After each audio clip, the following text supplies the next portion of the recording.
எல்லா விதமான கல்வி செல்வம், அருட்செல்வம், பொருட்செல்வம், தெய்வ சிந்தனை சொல்லக்கூடிய அனைத்து நலன்களும் பெற வேண்டும் அப்படின்னு தான் நம்ம சாமி கும்பிடுறோம். நம்ம பொதுவாக கும்பிடுறோமா? நம்ம என்ன கும்பிடுறோம்? வந்தானே நல்லா இருக்கணும், நல்லா வேலைக்கு போகணும், நல்லா சம்பாதிக்கணும், நல்லா வீடு கட்டணும், நல்லா சுவிட்சம் வேண்டாமல்ல. அதை நமக்காக செய்யக்கூடியது. பொதுவாக பண்ண வேண்டும் கேட்டேன்னா கருமையாகன்னு பேர். செய்யக்கூடிய இந்த யாகத்தின் பலனாக எல்லாருக்குமே எல்லா விதமான நற்பலங்களும் போய் சேரணும் அப்படின்னு தான் இந்த யாகங்கள் பண்றது. இப்போ நம்ம என்ன பண்றோம்? நம்ம குலதெய்வங்கள் போறோம் அப்படின்னா நம்ம என்ன பண்றோம்? முதல்ல போய் சாமி கும்பிடுறோம், கடா வெட்டுறோம், பொங்க வைக்கிறோம், எல்லாம் பண்றோம், சாமிக்கு எல்லாமே கொடுக்குறோம். அதே போலதான் நம்முடைய தெய்வம் மாரியம்மன். ஏன்னா நம்ம இருக்கிறோம் அப்படின்னா அது காரணம் இந்த மாரியம்மன் தாய் தான், எதுவும் கிடையாது. குலதெய்வத்துக்கு மேல் ஒரு தெய்வம் கிடையாது. ஆனா குலதெய்வத்துக்கு ஈக்குவலாக இருக்கக்கூடிய தெய்வம் கேட்டீங்கன்னா மாரியம்மன். ஏன்னா இது நம்முடைய ஊர் தெய்வம், நம்முடைய அழுது நம்மளை எல்லாம் காத்து ரசிக்கக்கூடிய தெய்வம். ஏன்னு கேட்டீங்கன்னா நம்ம கோயில் கட்டுறோம் அப்படின்னா நம்ம எடுத்து சாமி எடுத்து வச்சுட்டோம், நம்ம கோயில் வர வேண்டாம் நினைக்கக்கூடாது. யாருமே நம்மளால முடிஞ்சதை வரி சேர்க்க வேண்டும். நம்மளால முடிஞ்ச டொனேஷன் வாங்கி இந்த கோயிலை நல்லபடியாக கட்டி முடிக்கணும் அப்படின்னு ஒவ்வொரு மனுஷனையும் தோன்ற வேண்டும். யாருமே நீ பெருசு நான் பெருசு இருக்கக்கூடாது, எல்லாருமே சேர்ந்து கட்டணும். ஏன்னா நம்முடைய ஆலயம், நம்முடைய கோயில், நம்முடைய தெய்வம் அப்படின்னு நினைத்து நம்மளா ஒற்றுமையா இருந்து செய்யக்கூடிய இந்த காரியம். ஏன்னா ஒருத்தர் பண்ண முடியுமானா ஒருத்தர் பண்ண முடியாது. ஏன்னா அவ்வளோ பெரிய பட்ஜெட் இருக்கு, அவ்வளோ பெரிய செலவு பண்ணணும், எல்லாம் டொனேஷன் வாங்கணும். ஒருத்தர் பண்ண முடியுமானா முடியாது. எல்லாருமே சேர்ந்து பண்ணாதான் அதை நல்லபடியாக கட்டி முடிக்கணும். அப்படி எல்லாரும் மனதில் வேண்டிக்கணும். செய்யக்கூடிய இந்த பூஜாகப்பட்ட நல்லபடியாக தட்டுத்தடையின்றி எல்லாம் அமைய வேண்டும். அம்பையினுடைய ஆலயமாகப்பட்டது நம்முடைய கோபுரம் எல்லாம் வளர்ச்சி அடைந்து நல்லபடியாக கோபுரமாகப்பட்டது நல்லபடியாக வேலையாகி நல்லபடியாக கும்பாபிஷேகம் செய்து நம்முடைய கோபுரம் வளர்ந்தது போல நம்முடைய குடியெல்லாம் வளர வேண்டும் அப்படின்னு அம்பையினுடைய மனதில் நல்லா பிரார்த்தனை பண்ணிக்கணும். அதே போல செய்யக்கூடிய இந்த வரியாகப்பட்ட எல்லாம் கரெக்டா மாசம் மாசம் கொடுத்தீங்க அப்படின்னா தான் மாதிரி வேலை செய்ய முடியும். இல்லைன்னா ரொம்ப சிரமத்தில் முடியும். ஏன்னா ஒரு தெய்வத்திற்கு மந்திரம் கட்டுப்படுது அப்படின்னா அந்த தெய்வமாகப்பட்டது நம்ம சொல்லு கேட்டு இருக்குது அப்படின்னா நம்முடைய கட்டுப்பாட்டு இருக்குது ஐதீகம். நம்ம செய்யக்கூடிய பூஜையின் பலன், நம்ம செய்யக்கூடிய இந்த மந்திர சாணித்தியமாகப்பட்டது, மந்திரம் சொல்லக்கூடிய இந்த சக்தியாகப்பட்டது, இந்த கட்டைன்னு சொல்லக்கூடிய இந்த கட்டையில ஏற்றணும் அப்படின்னா நம்ம அம்பாளை ஏற்றி உட்கார வச்சுட்டோம் அப்படின்னாவே அந்த அம்பாளாகப்பட்டவள் சாணித்தியமாக இருப்பாள்.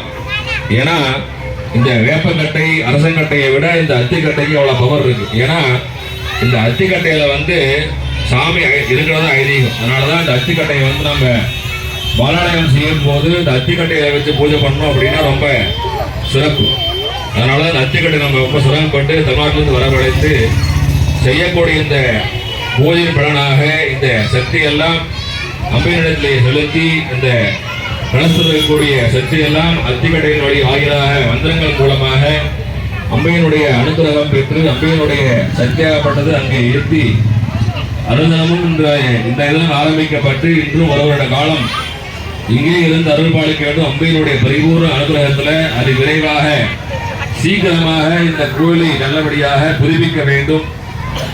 எல்லோரும் வேலைப்பாடாக இந்த டெல்லி மாநகரிலே நல்ல விதமான ஒரு சிறப்பு கலையோடு இருக்கணும் அப்படின்னு நல்லா மனதில் பிரார்த்தனை பண்ணிக்கணும். செய்யக்கூடிய இந்த வேலையாகப்பட்டது எந்த ஒரு தங்கு தடையின்றி, அதாவது தடங்கள் இல்லாமல் இந்த வேலையை முடிக்க வேண்டும் அப்படி எல்லாரையும் மனதில் நினைத்துக் கொண்டு அம்பையினுடைய அனுகிரகம் பெற்று அப்பொழுது 96 வகையான மூலிகை பொருட்களாலே அம்பையினுடைய அசவர்க்குன்னு சொல்லக்கூடிய மூல மந்திரங்களாலே யாகங்கள் சேமிக்கப்பட்டு அம்பையினுடைய அணுசக்தி கலசங்கள் எல்லாம் அத்திக்கட்டை என்று சொல்லக்கூடிய விநாயகப் பெருமான், அதை தொடர்ந்து மகாமாரி அம்பிகை, அதை தொடர்ந்து நவகிரகங்கள் என்று சொல்லக்கூடிய அனைத்து தெய்வங்களையும் அத்திக்கட்டை வாயிலாக ஏற்றி நமக்கெல்லாம் நல்ல ஒரு அருளை தரணும் அப்படின்னு மனதில் பிரார்த்தனை செய்து கொண்டு இப்பொழுது 96 வகையான மூலிகை பொருட்களாலே யாகங்கள் சேமிக்கப்படுகிறது. அதனால் நமக்கெல்லாம் என்னென்ன குறைகள் இருக்குதோ அதை நிவர்த்தியாக வேண்டும். அம்பையினுடைய பரிபூர்ண அனுகிரகம் நமக்கெல்லாம் கிடைக்கணும் அப்படின்னு மனதால பிரார்த்தனை பண்ணிக்கங்க. செய்யக்கூடிய இந்த ஆலயம் வேலையாகப்பட்டு நல்லபடியாக முடிந்து நல்லபடியாக கும்பாபிஷேகம் காண வேண்டும். எந்த ஒரு தங்குதலை என்று நல்லபடியாக இந்த கும்பாபிஷேகம் பண்ண முடியும் அப்படின்னு எல்லாரும் மனதில் பிரார்த்தனை செய்து கொண்டு இப்பொழுது யாகத்தின் மங்களமாக சொல்லக்கூடிய ஹோமத்திரங்கள் யாகங்கள் சேவிக்கப்பட்டு மங்கள மகா பூர்ணா சேவிக்கப்பட்டு சரியாக 10 மணிக்குள்ளாக அனைத்து தெய்வங்களையும் ஆவாகனம் சேவிக்கப்பட்ட கலசத்தின் வாயிலாக எதிர்கூட அத்திக்கட்டையின் வாயிலாக பூஜைகள் சேவிக்கப்பட்டு அபிஷேக ஆராயெல்லாம் சேவிக்கப்பட உள்ளது. ஆனால் அமைதியாக இருந்து செய்யக்கூடிய இந்த பூஜையை கண்டுகளிக்குமாறு அன்போடு விழா கமிட்டியின் சார்பாக கேட்டுக்கொள்கிறோம். அதே போல இந்த பூஜை ஆயிடுத்து அப்படின்னாவே இனிமேல் பூஜை உள்ள கிடையாது, வெளியில மட்டும்தான் பூஜை. உள்ள வந்து அபிஷேகம் பண்றது இந்த இதெல்லாம் கிடையாது. இனிமேல் வந்து வெளியில இருக்கக்கூடிய இந்த பாலாலயம் சொல்லக்கூடிய இந்த கோவில தான் இனிமேல் விளக்கு போட வேண்டும். அபிஷேகம் பண்ணக்கூடாது. அபிஷேகம் பண்ணாம டெய்லி விளக்கு போட வேண்டும். டெய்லியும் பூஜை செய்ய வேண்டும். டெய்லியுமே வந்து சுத்தானம், அதாவது வந்து வெள்ளை சாப்பாடு வைத்து, இல்லைன்னா வெள்ளிக்கிழமை கண்டா செவ்வாய்க்கிழமை கண்டா சகல பொங்கல் வச்சு உள்ள என்ன பண்றோமோ அது இங்க பண்ணணும். இனிமேல் உள்ள எந்த அபிஷேகம் கிடையாது, எந்த ஒரு இதுவும் கிடையாது. இனிமேல் உள்ள வந்து நீங்க ஏதாவது வேலை செய்யணும் அப்படின்னா நீங்க வேலை செய்யலாம். டைல்ஸ் மாத்தலாம். உள்ளதான் வேலை பாருந்தா நீங்க வேலை பண்ணிக்கலாம்.